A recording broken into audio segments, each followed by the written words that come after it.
It is 11:49. Next up are program updates. Michael, do you have a microphone over there? Yep. Thank you. Meeting closed. It's on.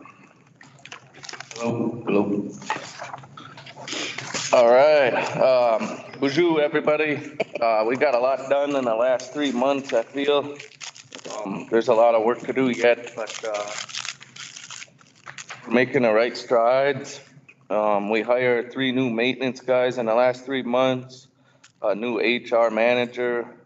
We just picked up a property and procurement officer. She starts on Monday.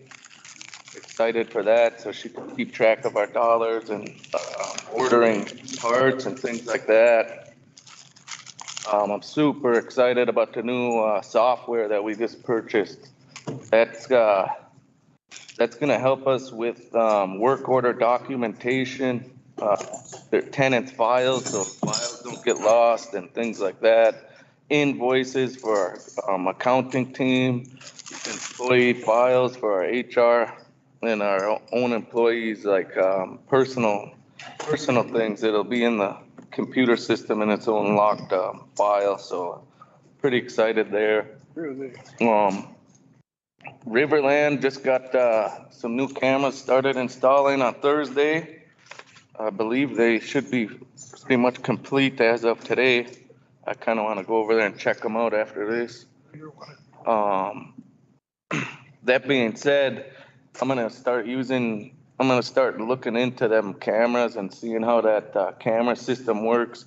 If I like that camera system, I'm gonna try and implement them into the roundhouse and then other highly criminal activity areas where we get a lot of police reports because of PD states that they can't really hold anybody accountable off of word, right? If we get the cameras out there, we can start holding people accountable. The Rice Lake Pine Bend project, I had a good sit down with them guys, and I think we're gonna get that up to par and hopefully be done this winter. We just got a new pet policy approved also, and my tenant service will be sending that out soon.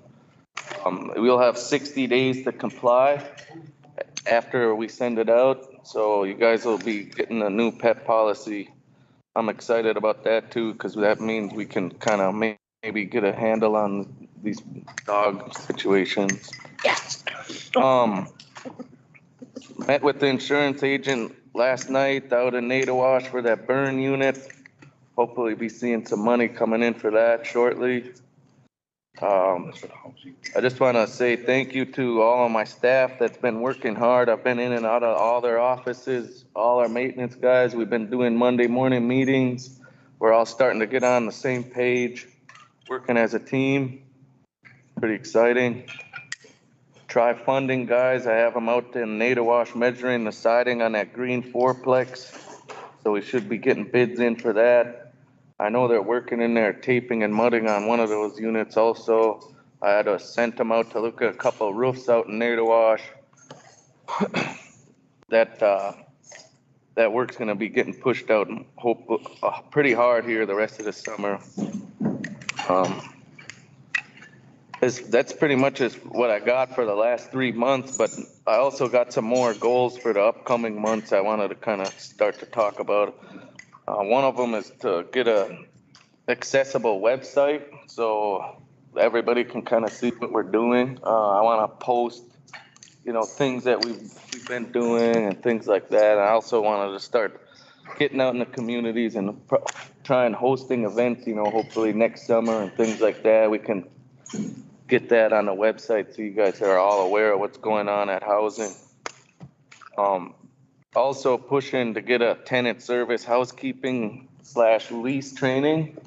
So what that's gonna do is every month that our tenants are gonna have to come in to do their recertification, but I wanna sit down with them as the director, meet them all, and then go over a maintenance course, just to show them simple living techniques that help with things like a leaking toilet, where to shut the water off, where mold grows, things like that, I was in maintenance for a long time, so I've basically been through every house and understand what causes a lot of issues, and it'll be nice to speak with all my tenants and get to know them on a personal level.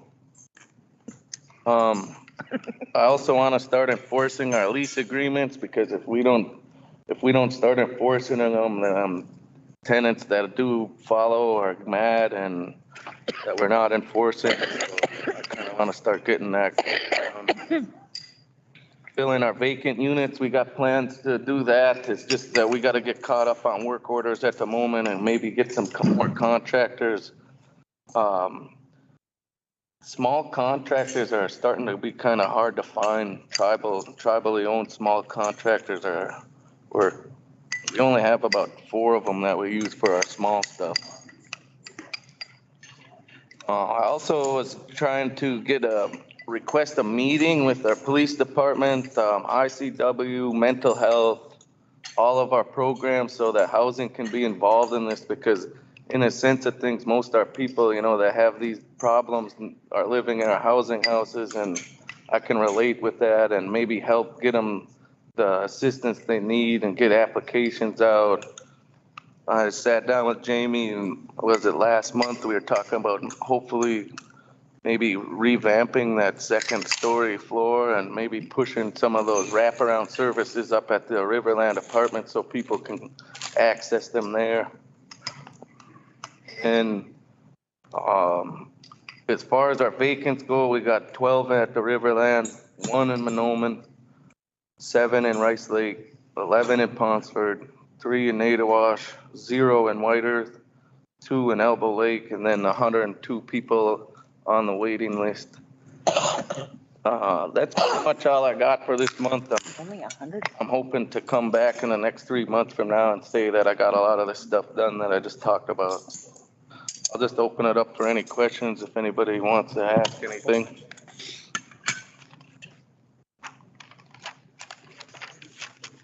Oh, I thought it was altogether 102 on the waiting list. I'll be pushing it out. I believe these guys have it in the packet. Maybe we can look at it after. I can get you a copy. In a sense of things, and just to break it down kind of easy, I believe the main topic is that you can have 2 animals, but they are to be registered through housing. So we have documentation of whose animals at what unit.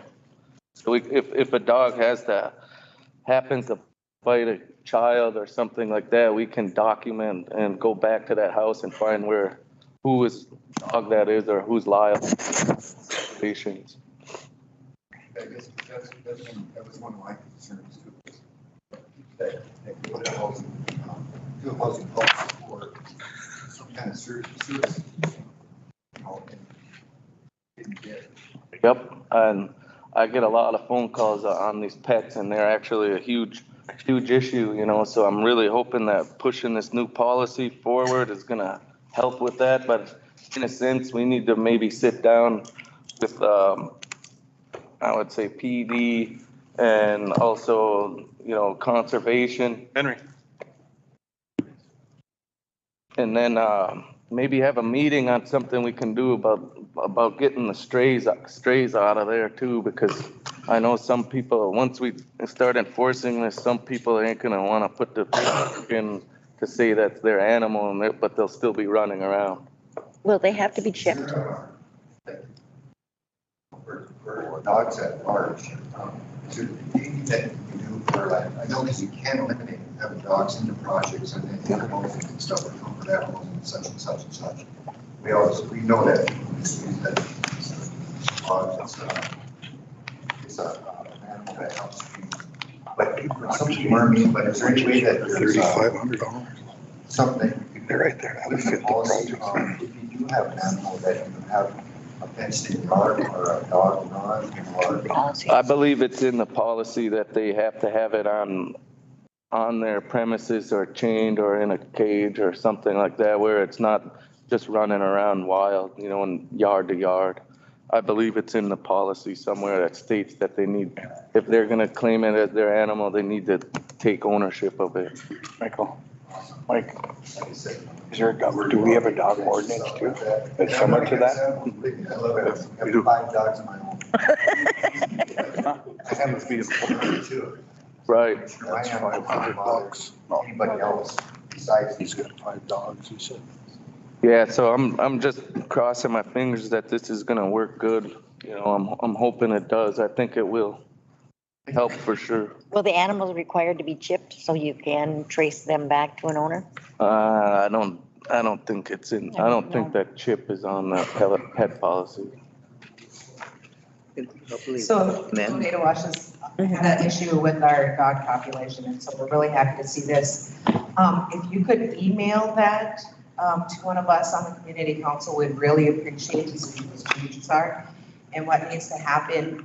The other piece too is that Tornado Wash holds a SNP clinic every year, and so like having records of vaccinations and shots and things like that, you know, we'd be willing to work with you and partner with you on that to make sure that everybody's up to date, and if anybody needs anything, make sure that we can come to work with you to make sure our families are safe. Oh, the back. Awesome. The one question that came up, we had a special meeting and we were wondering if you take the police reports that are given to you, do you give those to your board?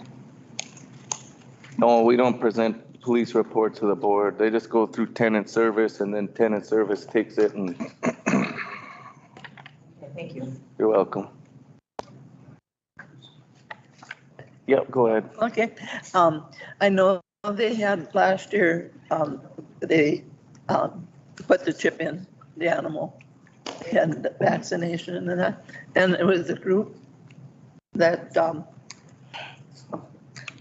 I thought I was talking loud enough. I don't know, any difference, but, yeah, last year they had, because my family members knew about it, and I don't know how they found out, but, when they brought their dogs in for that, then, so. And it was, some people that came from like the cities, and I think they did vaccination too at the same time. So the person just kind of has to watch it. Yep, absolutely. It's gonna be up to our tenants to help each other out and their neighbors to kind of keep wraps on these animals. So I'm hoping we can work together as a team out there in all our communities and, you know, be a good neighbor, right? Right. Just touching on one more thing before I hang it up here. I know you were speaking about, Tito, you were speaking about, you know, the regulations and rules of these grants, right? That actually got brought up in my last board meeting. I kind of just a light bulb went off in my head. I would say almost 90% of our grants are low income funded. I'm gonna bring that up at our next GLEHA meeting in the end of October, and I'm gonna try and get it pushed higher and ask why are you kind of suppressing it to be low rent, right? You know what I mean? Why is that the focus? Because that, in a sense, to get help, that's like almost, in my opinion, you're almost forcing someone not to better themselves, you know? So I'm gonna try and push that a little higher to maybe see if it'll go anywhere to, you know, maybe put some programs in place for people that are, you know, elders and things like that. Because in a sense, most of our funding is all low income. So I'm gonna see if there's anything else out there for elders and middle class. But anyways, that's pretty much all I have. Anybody else got questions? Thank you, Michael, Yep. for the reports. Appreciate it. We don't have time. Email policy, I know that Michael can email it to our administration and then we can get out to the community councils in a timely fashion, so. Miigwech. Next up is the, what is Yeah, right there. Indian IHS, but they didn't submit a report this quarter. We will follow up with them on that. Next up is the tribal college. I do have a update here from Anna. She couldn't make it. She just talks about in here that the summer session is wrapping up. In a sec. They're getting prepared for this upcoming fall semester. It's going I down. know that she mentions in here that they already have 65 students registered for courses for this fall, so that's good news. She talks about the legislation last year where the Minnesota legislators, they actually passed a bill to fund the colleges at, Red Lake, White Earth, and Leech Lake will get $1 million for a while. I think all the rocks out there too, so that's something that's really good for our college. So, she talks more about more scholarship opportunities that, some of these other foundations and whatnot are like North Star Promise program. They'll be tuition and all your fees. So, there's a lot of information that goes when you want our kids, our young people and all people, I guess, and when it comes to getting educated and going back to school, taking that next step of getting your degree. Oh, I know that, just please reach out to them. There's multiple numbers you can call. You can call 218-935-0417, or just Google White Earth Travel Community College and reach out to some of the recruiters, and they have a lot of valuable information about getting back into college. So big wish on that. Then So. open it. All right, next up on the agenda I have here is the community councils updates. Next up, next up is Callaway. Anyone from Callaway here? Thank you. Double Lake. Iron Range. Go get him that mic. Mic over there.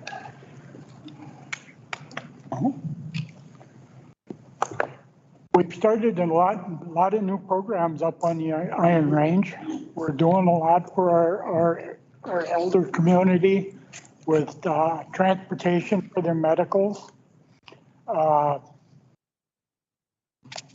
homebound, we're making sure that they get their meals. We're also making sure that they have transportation for their medical.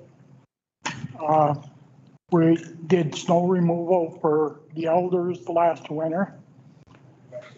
Working on doing yard work for those that need it.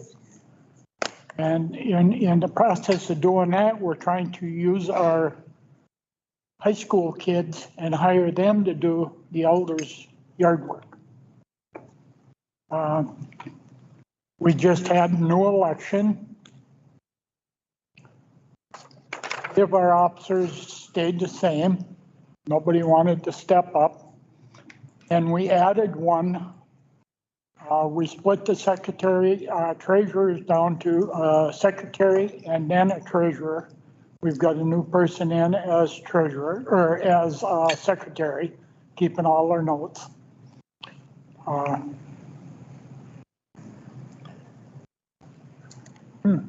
You change your date, did you change your date that you guys meet?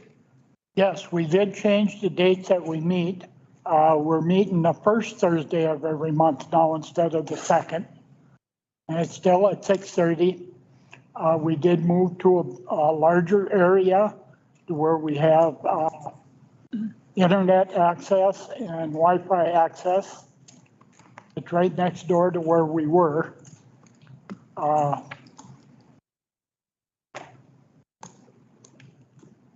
We're also working with our individuals that want to come to like the RBC meetings and the TEC meetings and stuff like that, and special meetings. We're doing gas coupons for them. Earlier this spring, for our graduates that graduated this year, we put on a meal for them and a banquet. I think that's about it. Thanks, Louis. Miigwech, Louis, thank you for that report. Next up is Monoman.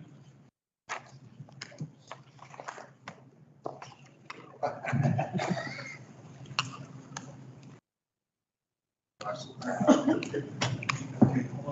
have our data washing report here.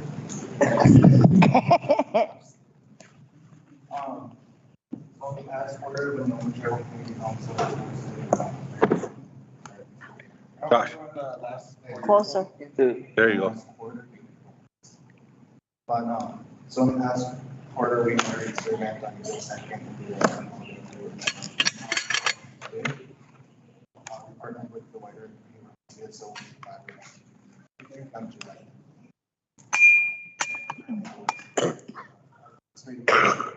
National minority. Read Roberts? Reporting back to school again. Maybe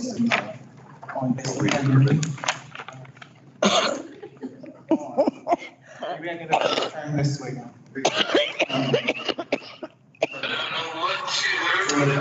National minority.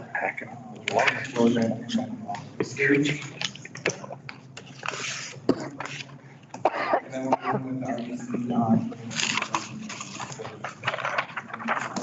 with the RBC on. Here.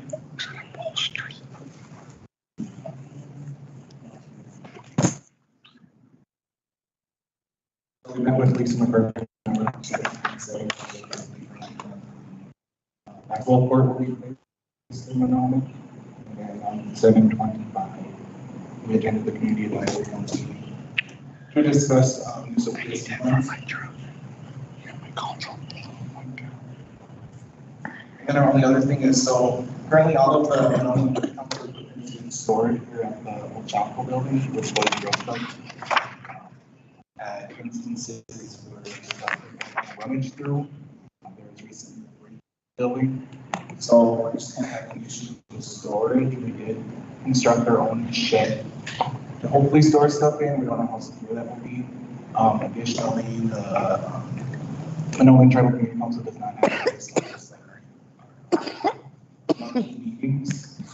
Right now we're hosting them in the shed, but it's going to be pretty cold this winter because there's no heating. So I don't know if we can look into maybe a place that kind of have those at. Hey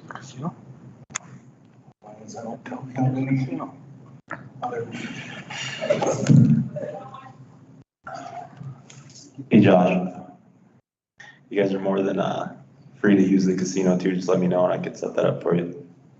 That open a NATO wash too. You guys want it? Just get hold of me. Don't just report. Yeah. Thank you, Josh, for that report. I appreciate it. Next up is Natawash. Our quarterly report, Deer Reservation Business Committee. The Data Wash Community Council has been busy. Since the last time we reported, NCC has hosted an egg hunt event, Whiter's first Pride Parade and event, the 3rd of July, moccasin making, eating classes, sewing on Thursdays. We opened the Old Center for Poker Nights, and we are a recognized site by Monona County for community service hours. We've donated prizes to the CSO picnic last night and helped individuals and worked with entrepreneurs. We would like to thank our Data Wash Village. We have so many people step up and help us. NCC would also like to thank the RBC for passing resolution 001-23-033, acknowledging July Ode Mini-Jesus as LGBTQIA2SS+ as Pride Month, and resolution 001-23-034, including the option of selecting non-gender specific on our tribal identification cards.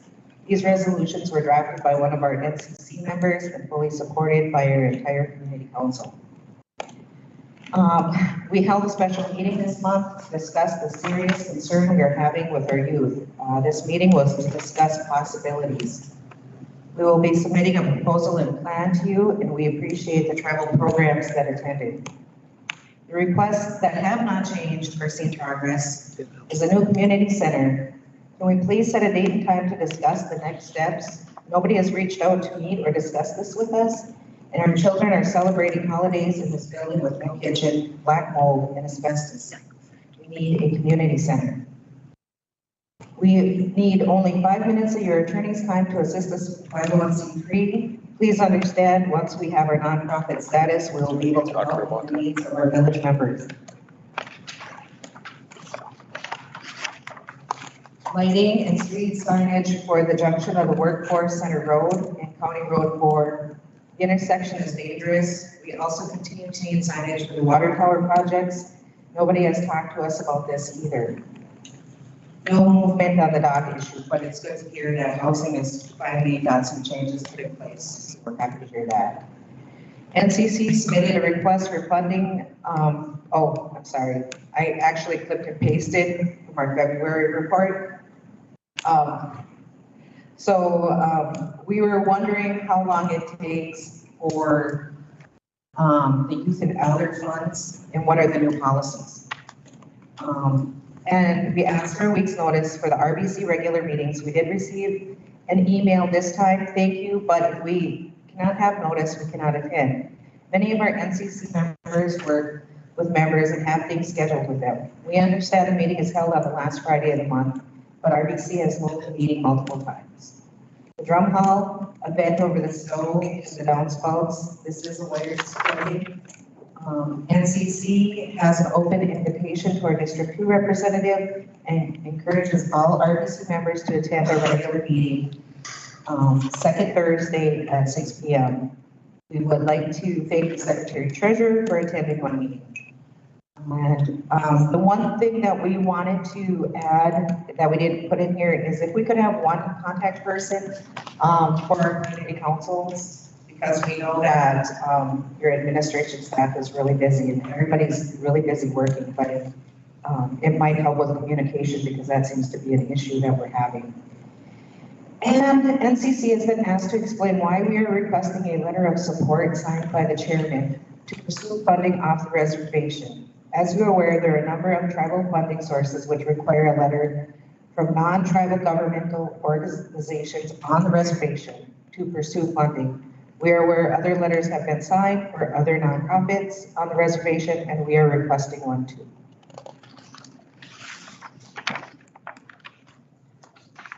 Yay. I forget it. Good, Sarah, thank you for that report. And I'll have to get back to you on a couple of those things. I think Eugene will be the point of contact for that. And I think that we're aware of some of the requests that you had with us, so, but hopefully here real soon that we'll be able to get that answer to you in a timely manner. Mr. Chairman, I'd like to comment. The Youth and Elder Fund bylaws and everything are being worked on right now. They will be placed in my financial report that I'm going to be putting out for August. So, just to let you know that the committee formed for the Youth and Elder Fund is actually the assistants. It's my assistant, it's all the tribal council assistants. They came together and they're the ones that are drafting all the bylaws. And they're the ones that are drafting everything. And I would say they're probably, I know Michaela's not here, she's the chair of it. So I think they're probably, I would say, is she here? No. Oh, I'm sorry. You want to make some comments? Michaela, I'm sorry. The bylaws are written in the intent. They will be review again and be retained on Monday.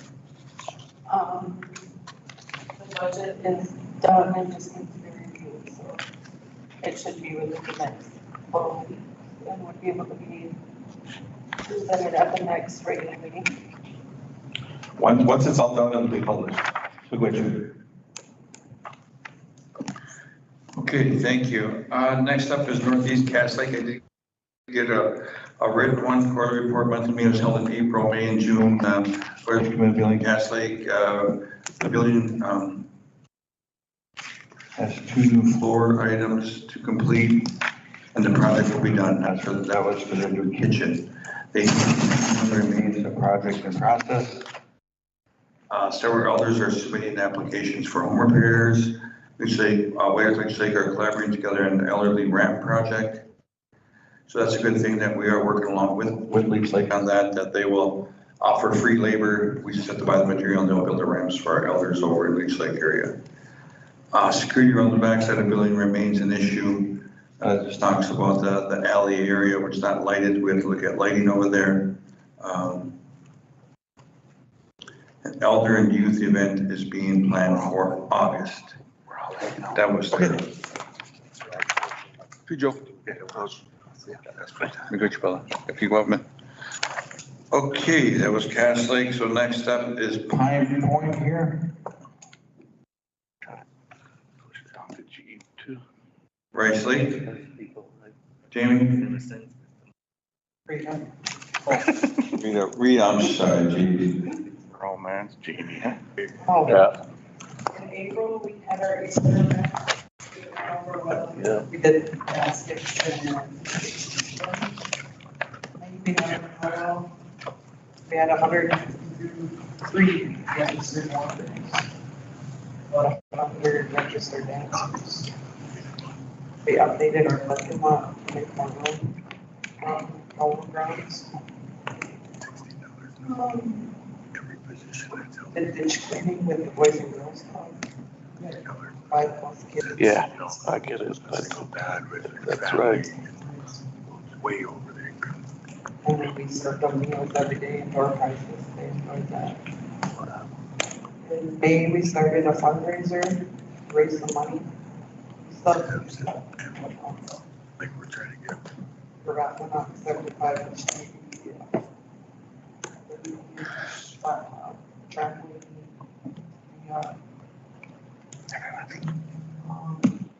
June, we helped with the CSO picnic. That was a nice turnout. Nice day. Our bed giveaway went well. We got rid of all the beds except for 2. We set our date for our Battle of the Ball demo, which will be September 23rd, this is Saturday. And we installed our volleyball pit the other day. All of this, we have 4-wheelers at the parties on circles. That's all it is. Because we have a couple holes in there.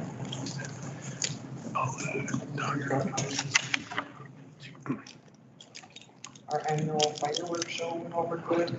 Here's for recognized. I just wrote that down. Evening feast the other night went over well. We had it back at our own grounds. In October, right? Oh, big. I can't remember if people enjoyed it.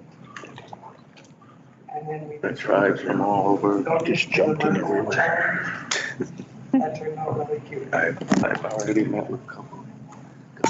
A merman challenge? Backpack driver. After that, Families. kid got us. Don't I got to talk. Our first order, the captain, I think I could still drink you under the table.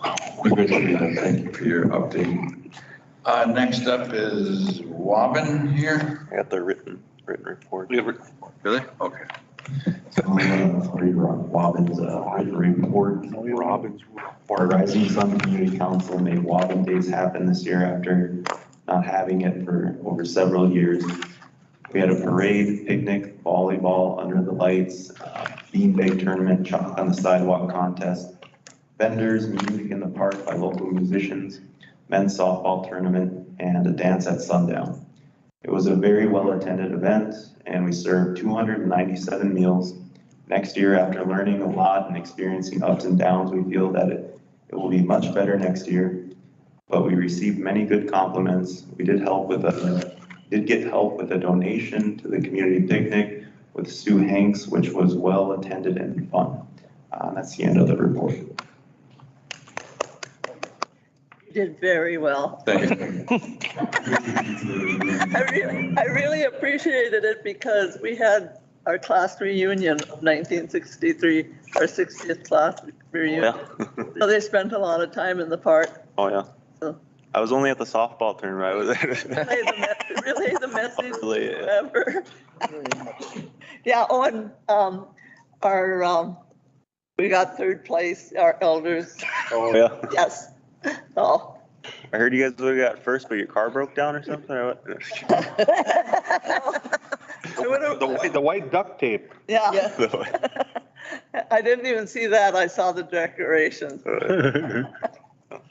All right, we wish, thank you, Eugene, for that. I didn't even know about it. report. Next up is White Earth.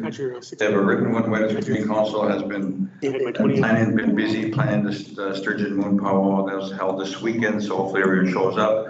They currently have 36 vendors signed up. They have the 3-on-3 basketball tournament, the beanbag tournament, also with the powwow. This month they had bingo. As concerned, they had over 200 people playing bingo, and concessions were sold during bingo. June 30th, they held the 4th of July celebration community center, taco on the bag. They had 350 people show up for that. The White Earth Community Council donated door prizes to help with the CSO picnic. That was held on Thursday, June 25th. 100 plus people showed up for that. They're currently selling raffle tickets for fundraising events. Tickets are $20 each. Prize, they can win $3,000 travel voucher, and there will be 5 $200 winners also. They're selling like 400 tickets only. So get a hold of one of the White Earth Community Council if you're interested in buying a ticket. We're excited about the new playground equipment to come into the community. When it shows up, the community's also booked birthday parties, showers, rummage sales, child care, and a backpack giveaway on August 24th from 3 to 7. That's at White Earth now, White Earth Community Center. Next reach was behind the Memorial Shrine on August 15th from 6 to 8. Many youth grade, they come in and use the gym 3 to 4 times a week. That's it for them. So, English, thank you, White Earth, for bringing in a report. Next up is the White Earth Urban. English, the RBC for ongoing support of the Urban Community Council. May of 2023, they voted attending the bylaws and code of ethics with focus on behavioral health recommendations, bill requirements, activities for donation monies. Also, they had last elder bingo luncheon for summer break during the summer months. They talked about May brought the Indian month activities throughout the metro area. They talked about the ice cream socials during that time. They talked about, and also they're talking about the White Earth Urban Community Council searching for space in St. Paul, the Hope Meetings Event Center, meetings and events every other month. So they're looking at collaborating, moving over to St. Paul. Starting May 2023, Sharp picked up food bags from Division of Indian Works, donated emergency, and club food cards for band members that are in need. Yeah, a lot of good things happening to us. We talked about June 2023, Bonnie Whitlow resigned. On 20, urban elders made a trip to White Earth Elder Picnic they talked about. They talked about their trip up there. They want to thank Mike LaRock for time and energy put in helping the White Earth to make the trip happen. Powell, the committee formed, they are looking at they're working with Jeff Burnett on some type of fall Powell or something during this upcoming year, that they'd like to have some type of celebration down in the cities too, so. July 2023, Urban Community Council held its first annual picnic at Wobbin Shelter in Minnehaha Park. They had 17 volunteers, a lot of people showed up. They honored Carl Franzen.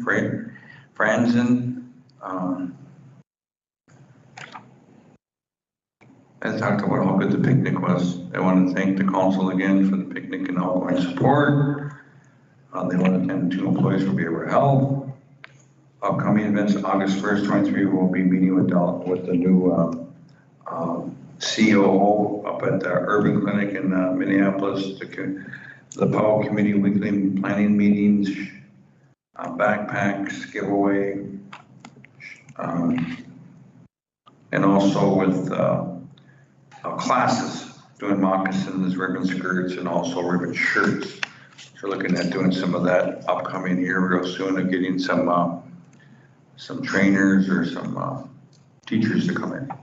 September, we'll bring an elder luncheon bingo will resume, and just talks about that they thank you, the RBC, for their ongoing support. Big Witch. Okay, thank you for the community council updates. Next up, we have on old business is the adult use cannabis code. Thank you very much, Mr. Chairman. If you guys would recall, about a month ago, the RBC put out a proposed adult use cannabis code out for public comment. We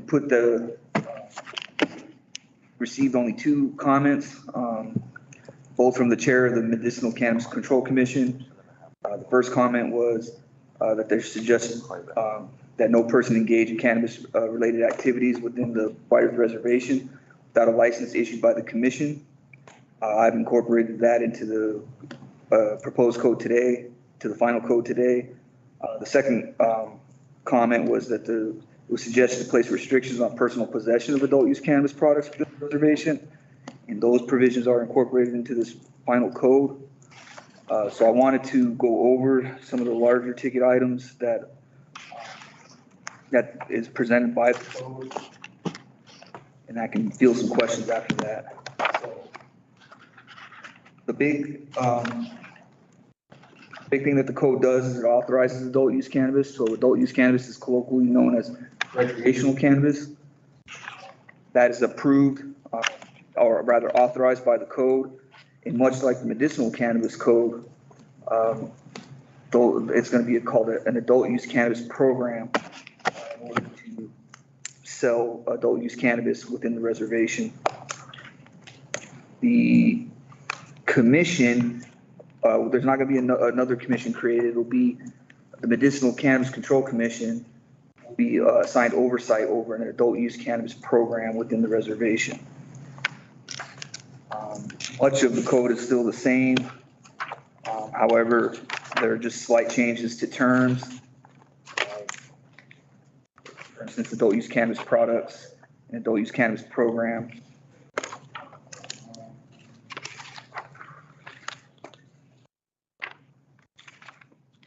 One of the things we wanted to make sure we were able to do with the adult use cannabis code was to allow for on-site consumption.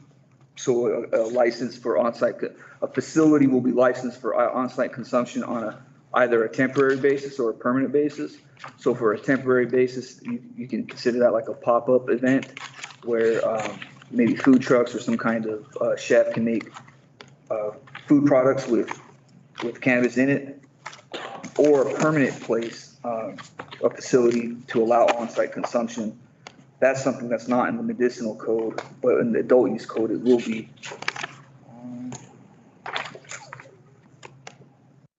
Most of it's just regulatory authority for the commission to kind of oversee some of the activities that the cannabis, adult use cannabis program will be doing. A lot of that's just monitoring the growth cycle and ensuring that all the best practices are incorporated into our growing operations.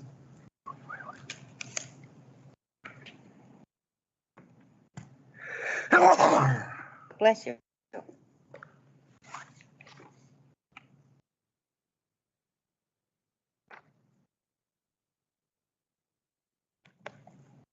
And another thing is to allow the adult use cannabis program the ability to sell to other programs that are licensed by other jurisdictions. For instance, a cannabis business licensed by the state of Minnesota or another tribal nation within the state of Minnesota. This code will allow our program to sell at wholesale or retail some of our product to those other businesses. Now, that's incorporated into the Minnesota bill that they passed in May. But we needed to put that in our code so that we can be able to allow that. Other than that, it's mostly the same code as the medicinal cannabis code, but those are some of the differences, and it's really just to allow our adult use cannabis program to function as some of these programs function in other jurisdictions. So it's kind of what we put together. I can take some questions or some comments, and if you'd like, I can attempt to incorporate those into the next round of technical amendments. For now, I'm proposing or recommending the RBC to pass this code. So take comments. Yeah, I think that, this adult use code is something that's the beginning. I know it's gonna be a living document. There'll be amendments in the future on this. So as we grow along and get acclimated in this process of where we're starting with all of this, I think we'll start integrating more and more different things that will benefit White Earth. So that's what I wanted to say. Go ahead, Tito. Did you ever get that MD on board that for medical purposes? Oh, the medical doctor? Yeah. I think Lisa was reaching out. Go ahead, Tony. Get that. Yeah, we, within the medicinal program, we have an applicant will have the opportunity to, get a diagnosis with a medical doctor or, for a qualified medical condition. The doctor is really not gonna recommend that you have this medical condition and you should use medicinal cannabis, but the doctor would confirm that diagnosis, whether that's HIV, cancer, whatever qualified medical condition it is. The doctor will confirm that, and as part of the application process, that'll be used to determine whether that application is going to be approved or not. An applicant also has the opportunity to self-certify to say that I have this particular medical issue, so that's just part of the application. We really struggled to find medical doctors that would come through and agree to be regulated by the band. So this is essentially our stopgap, is to ensure that there's some common sense ways to approve an applicant who may have a qualified medical condition. But I hope I answered your question. I still have a question. Because so many of our people use Indian Health Service, they cannot get any of the MDs from there to authorize any diagnosis for medical marijuana. So many people that I know of want to use the medical marijuana, but they don't have anyone to work with the program. Yeah, Tito, there's one provision in here where it's what do they call it? Self-certification. Within the medicinal code, there's a self-certification option for an applicant. So if an applicant would like to access the medicinal program, on their application, they can either provide evidence that they've been diagnosed with a qualified medical condition, or as part of their application, they can self-certify that they do. So I know jurisdictions like Washington, D.C. in particular uses a self-certification. We thought that was a way to address the issue that you're highlighting, that a doctor's going to be real hesitant to say that you have this condition and I think the best medicine for you is medicinal cannabis. So that was kind of our way to allow the access. Yeah, self-certification, Tito, is like you come in, there's a form, you fill the form out that you diagnose yourself, but on the disclosure on the bottom is that it just says that you're giving up all your information that you're releasing to them, is that you do have a diagnosis that needs medical cannabis, and you sign it, then you'll be issued cannabis.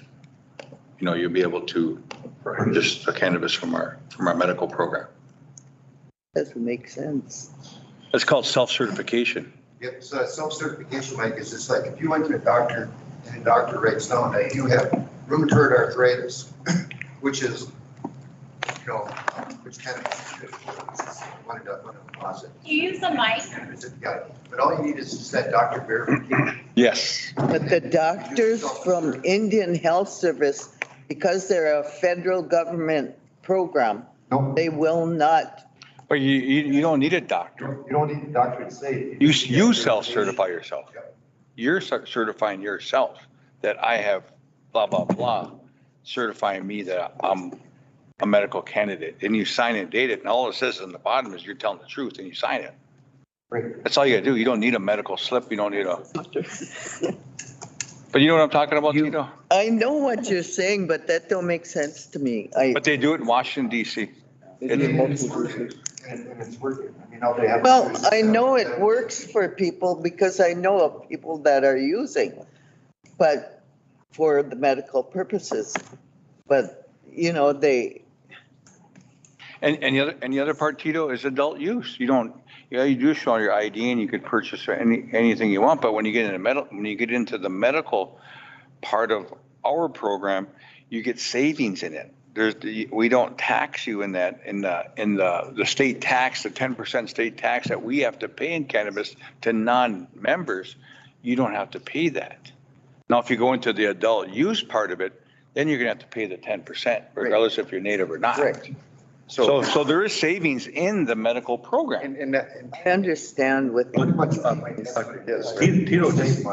it's as easy as taking a medical record. You go to the IC medical record, it says you have this, you can take that to the. Yes. That's what we're talking about. That's how easy it is. That's pretty illegal. No, it's not. Really, because you don't even need a medical, you don't even need those records, like Mike was saying, you don't even need those records in order to obtain it. It's just that if you got that medical record, you're, like you said, you're saving money. And that's about all it wants to, because you really don't. Yeah, we're not gonna convince her today, I don't think so.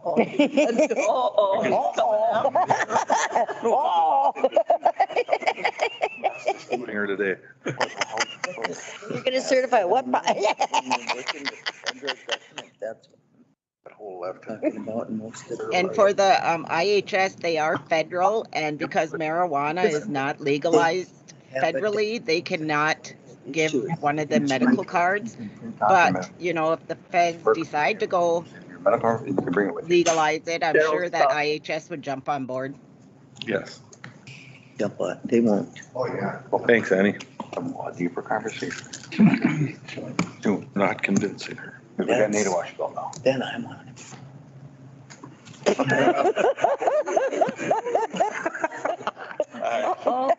Council? Ended up him being talked to. Tax issue that was raised, that is not in the code. I didn't put it in the medicinal code. I didn't put it in the. Reserve that, this is the RBC to impose a tax. I don't have, a resolution for a tax today.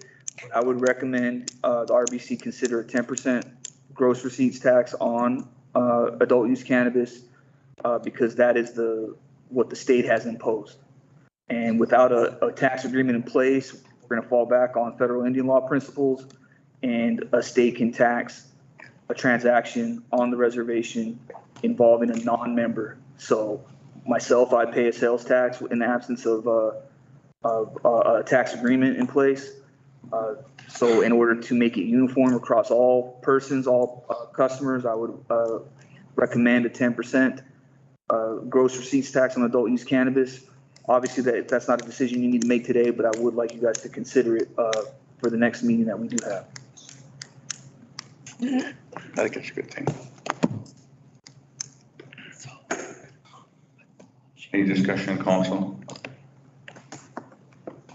Motion to approve adult use. Motion. Motion by Eugene, Second. second by Mike LaRock. All in favor? Aye. Aye. Motion carries. Thank you. Thank you, council. Next up is the Monoman ordinance amendment. Come on. Monoman. Newman. So, can you hear me? Yeah, you can. All right. So my name is Terry Janice. I work with Joel Lagarde at the Bibby Center. And You guys want to come over here? Come on up here, guys. Oh, take Mike out of there. Mike's big pocket over there. Getting flashbacks from the housing over. Yeah. Always getting hot up in a barrel. On one more chair, Mike. Got a whole crew, man. One more and then he's off the table. I'll just- Oh, there's enough there. He is off the table. So, We had the really good opportunity to share some information with the RBC at one of their Friday informational sessions. And we really appreciate that opportunity. And the Introductions? Huh? Introduce? Oh, again, okay. So my name is Terry Janice. I'm Oglala Lakota from Pine Ridge Reservation, and I work with Joe Lagarde at the Nibby Center. And we've been working with the Division of Natural Resource with Dustin and Cliff to develop these standards on rights of Monoman. And the basic idea is the rights of Monoman legislation was passed by White Earth in 2018. And we were thinking about what sort of mechanisms would help the whole reservation to have a full understanding of what the rights of Monoman legislation means and how it can be more fully implemented across the reservation. And so we started a process of having conversations across the reservations, first with a group of elder women, and then over the course of about 12 different interviews, and then 3 community-wide sessions back in November. And as a result of that, we drafted these proposed recommendations, and they kind of deal with 4 distinct issues. On the one hand is what are some mechanisms that can be put in place to protect and take care of Monoman in a more comprehensive fashion. The second is focused around education so that there's a broader understanding of Monoman and the importance of Monoman within the community. The third are policy considerations that recognize that Monoman, the rights of Monoman legislation establishes a higher standard for protecting Monoman compared to other natural resources. And then the fourth is on monitoring and data collection. So in each of those, for example, the kind of mechanisms that we're recommending to protect and take care of Monoman, the information that we got from all of our conversations and research is that people felt that it worked better in the old way, right? When elders were the one in each of the communities that had deep knowledge about Monoman, and they're worried about when it was ready for ricing, which parts should be protected more or held back, and how that would be organized, that pushing things in that direction would work better for the community. And so we put together mechanisms that try to work with existing structure. We didn't want to change things completely. And the best idea that we have for doing that is to increase the number of the Wild Rice Committee from 3 to 6, right? Still keeping it organized in the same way, but by adding 3 more, 1 from each district, then that would give a better opportunity for individuals that are closer to other parts of the rice beds to be a part of that decision-making process. And in addition to that, we are proposing that the elder committees and the council and the commission should be the key decision makers in who these new wild rice members should be. So that you get the wisdom of the elders that are directly involved in identifying who these new wild rice committee members will be. So that's one set of recommendations that we're making. Another mechanism is in the enforcement process, a recognition that the rights of Monoman legislation requires the RBC to be the key player in enforcing not only on reservation, but off reservation as well to protect Monoman. But it also allows for every tribal member to be a part of that enforcement process as well. So how do we accomplish that and still keep things well organized and civil, right? And so we recognize that a key component of that is going to be education. So not only will an expanded Wild Rice Committee be a part of that, the inclusions of elders and of youth as well to be a part of that, but we also emphasize a broad educational strategy. And in thinking about educating, right, we also got a lot of comment from community members that there's been a decline in interest, a decline in deep understanding about how important Monoman is to the people, right? From a spiritual perspective, from a cultural perspective, from just the simple thing of racing itself. What's the right way to do it? To understanding the stories, the songs, etc. There's so many parts of that, right? And so we wanted to think about education as a very local, grounded sort of process. So that in that educational process, the closer it is to the people themselves in their own homes, the more effective it's going to be. And we felt like that the community councils were the right place to focus those educational priorities. And so we're proposing that each community council be supported to establish their own educational program, to really understand what's going on in their community, door to door. Who has an interest, who has a lack of interest, who's willing to learn, and what's the best way to educate the community in that process. So we're proposing an educational program where the RBC supports each community council to understand what their community is going through and how best to educate their community on an ongoing basis. So this recommends a reservation-wide educational program that's grounded in the community councils and led by the community councils in each instance. And then that is critical if individual tribal members are going to be a part of the enforcement process, and these educational programs need to really ground them in why that's important and how that's going to happen in collaboration with elders, with the wild rice committees, and the Division of Natural Resources. So all of that goes together in a very intricate sort of way. The third area of policy, we've just put some fairly simple language in the Conservation Code and the Environmental Code that state in very simple and clear language that wild rice is to be protected at the level that's defined in the rights of Monoman legislation. And so the difference there is the current standard across the reservation is that tribal members can take natural resources, leaching, wild rice, animals, birds, etc., as long as that thing or that person is able to recover, right? So you can take a lot as long as you leave enough so that can recover.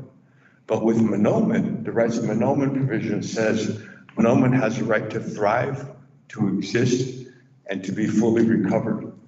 So if the Monoman is going to be thriving, even while you're taking from it, that's a higher standard.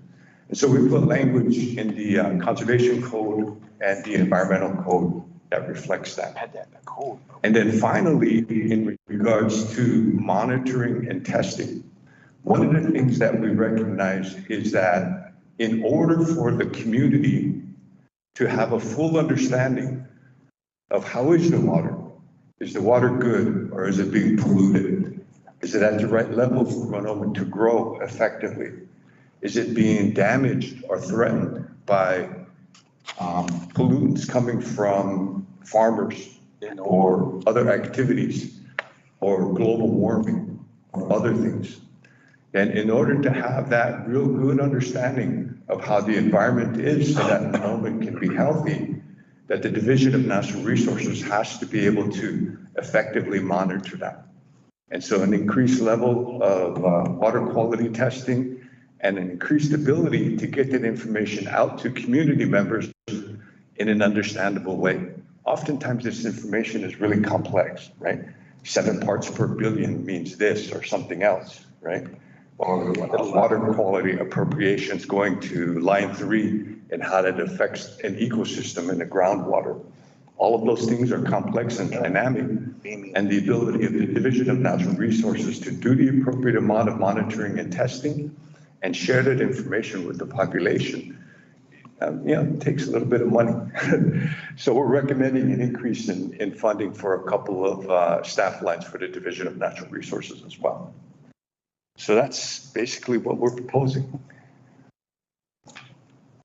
Any questions? Yes, thank you, Mr. Chairman. And to the RBC, I did discuss this with the team this morning. My colleague, Veronica Newcomer, reviewed the signatory request sheet. She deferred to the RBC's decision of whether to approve these amendments for rights of annulment.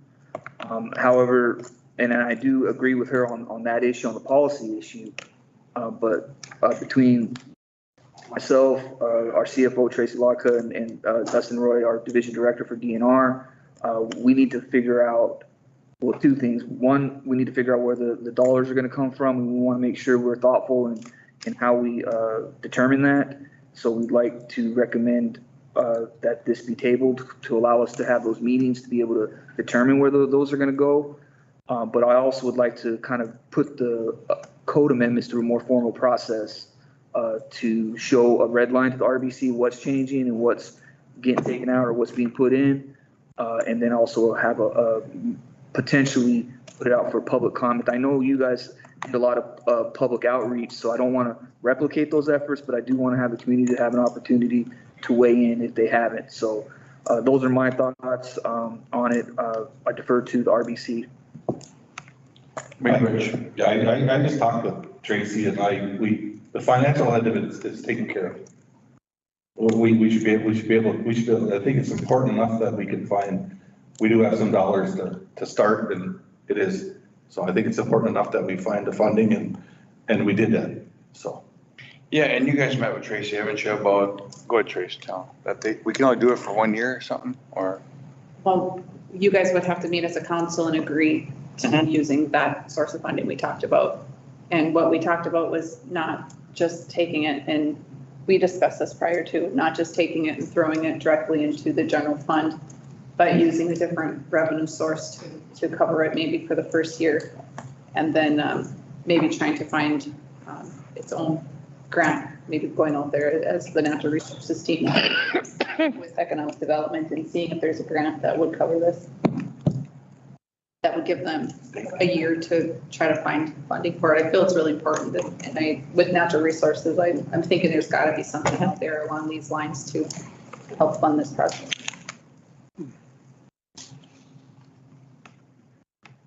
So council, we're in agreement with the request, but I know that we, like what Antonio said, we have to get it out for public comment. And that's one thing that we do with the adult news code. We have to put things out for a few days to get recommendations back. But in general, we're good with the rest of it. Really have to put it over for comment amendment to the ordinance, I'd say. You say? Okay. Henry, you too? Yeah.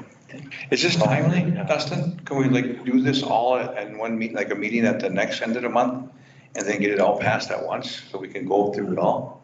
I mean, is it that timely, or do you need it like today? Are we, only because racing season? They were looking for maybe a start at the fiscal year, October 1st.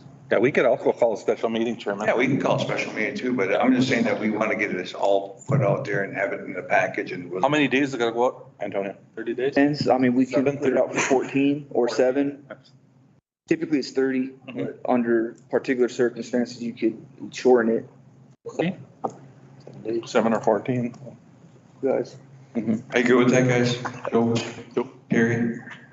Yeah, we're not being disrespectful, we're just saying that we want to do this all in a good way, and then we'll pass it, and then we'll do it. I want to say miigwech for this, and I think it's important that, you know, one of the things that we stress as council, it kind of goes with us having a little sidebar conversation with Tony, was like, it's Tamarack Refuge. Now, these are the things that we want to start getting more and more our hands on. And I think this is a good start at and a good place where we impose or put rights of annulment in there that we're in control of that. Exactly. And it's something that I just feel like it's a good path, and I really appreciate your time today. And like I said, when we get this all kind of wrapped up, I think that we'll come in and we'll present it or we'll pass it. So good. You want to authorize it for public comment? Motion to put the rights of annulment amendments out for public comment for 14 days. Yeah, 14-day rights of annulment public comment period. Motion by Mike. Second by Eugene. All in favor? Aye. Aye. Okay. miigwech, thank you guys. One final comment. What the basis of this does is provides you with a standard of excellence that then you can expand across the reservation, right? So all of the municipalities, county governments, and state governments that are on the reservation need to catch up to you, right? You guys are taking the lead and showing other people how Monoma should be protected. And then from there, you're going to expand it. You should think about a process for expanding it to your rice beds off reservation as well. And your role as leaders in defining how to take care of Monoma, how to protect it, how to mature it, and be a part of a community around that is what is the part of this process as well. And as other tribes see what Whitehorse is doing, then your job then is to help expand that to those other communities as well. So that every tribe in the Ojibwe country does this, and in that process, every tribe across the country does this. So that's our big vision. Be great, guys. Good job, guys. Thank you. Okay, next up we have is the consent agenda. Economic Development has an MHPF. Chairman. I'm sorry. A couple of things I had. We have a request for a meeting for September.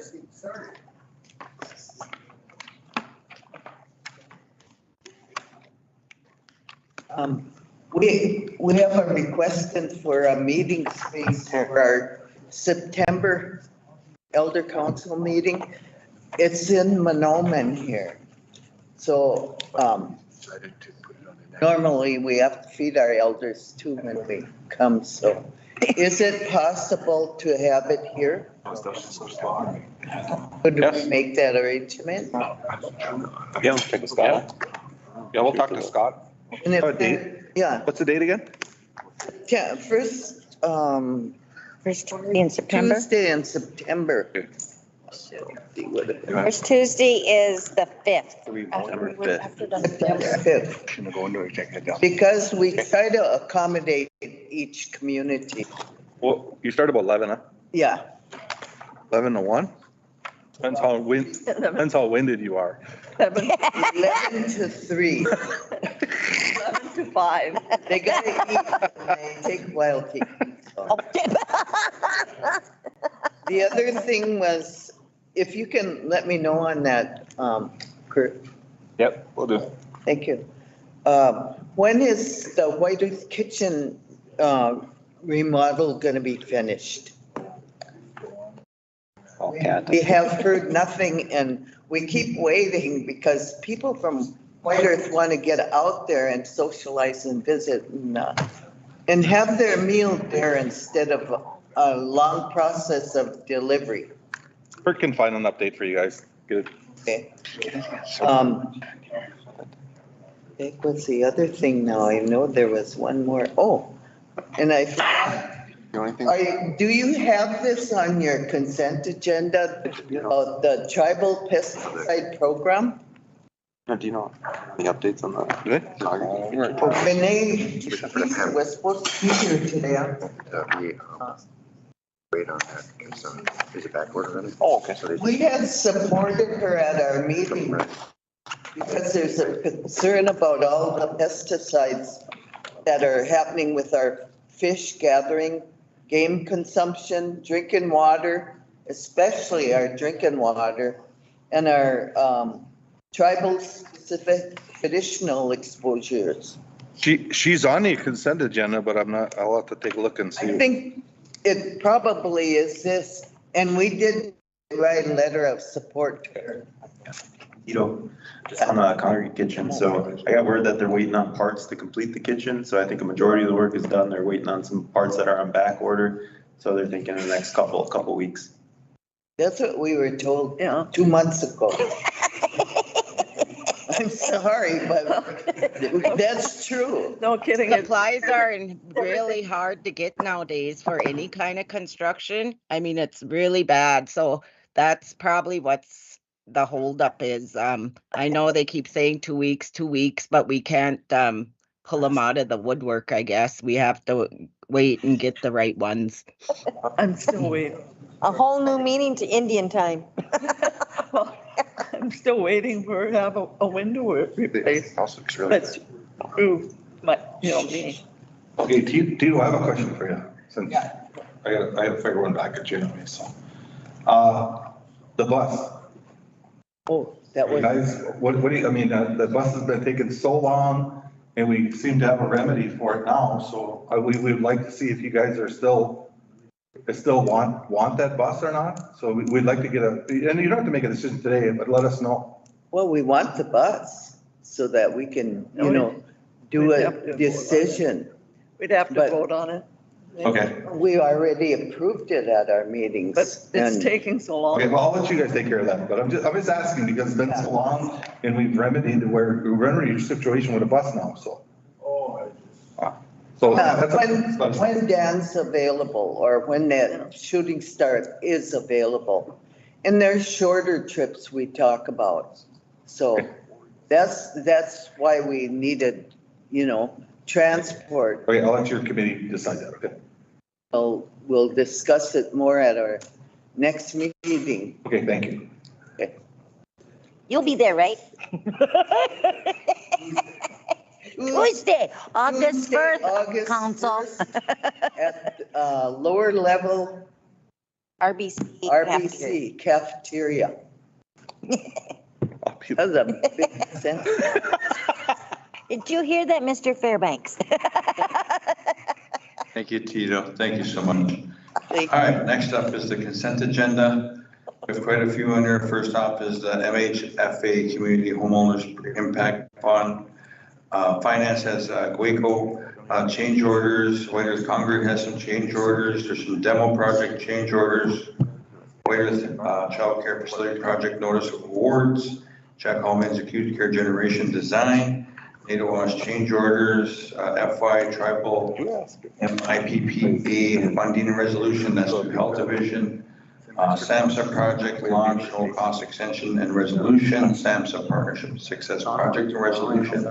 National Indian Board, air purify request for elders. Human Services has a child support budget, FY24 resolution, FHPA, PAP contract amendment. Grant mod, energy assistance grants for 2024 resolution, elder council resolutions, Riley plumbing contract, letter of Governor Waltz Flanagan and commissioners, business renewals, a new LIC request, letter of Representative Stopper request, letter of support for Anish Shanab Dad, new LLC request, Whitehorse Housing Authority request for upgrade user coordinator for Michael Heisler, LLC renewal, Code of Ethics, business conduct. Authorization of Renee Keiser, represent Region 4 for, I think that's EP. MPG grant resolution, Gulf Hypex grant resolution, state of emergency Canadian wildlife smoke and resolution, generator purchase resolution, bison grazing management plan, state of Minnesota contract, Stanford Buzzer high priority environmental projects, the LCR grant management, the quality assurance project plan. BOLSA has 2023-24 storage contract. Health has a SAMHSA project launch, no cost extension and resolution. SAMHSA project success project resolution. Housing has a request for reactive coordinator. Legal has a letter of representation for Creech Starborough. We did that one, I think. Letters. Yeah, it is. Yeah, we already did these. So. University of Minnesota Duluth. Okay, do we have the University of Minnesota Duluth letter of commitment for White Earth Nation Child Welfare and Resolution? And also RFP for Pathfinder Marketing. Plus the additions. Plus the additions that we have are EECBG grant. EECBG grant. The medicinal cannabis regs. The medicinal cannabis regs. The Shooting Star Casino architectural plan. And the Shooting Star architectural design or plans. Those are added, correct? Those are added, right? Yeah, those are the Shooting Star one. Okay, all right. So, all right, motion to approve the consent agenda. Did Annie leave? Annie left for her meeting. Or Henry's right there. Okay. Motion to approve the consent agenda. I read it, I'll motion. Are you good, Hank? Yeah, I motioned it. Motion by Henry. Second. Second by Eugene, all in favor? Aye. Aye. Aye. Motion carries, thank you. Let them know Annie left the meeting. Yeah, Annie had to leave for an appointment, so, but I want to say thank you everyone for being here today. And I want to say, McGuichin, we're going to motion to go into executive session, then go into break. So motion for executive decision or session. Motion. Motion by Eugene, second by Michael. All in favor? Aye. Aye. Motion carries. McGuichin, everyone stay safe. I'll see you at the power this weekend. You go out, good.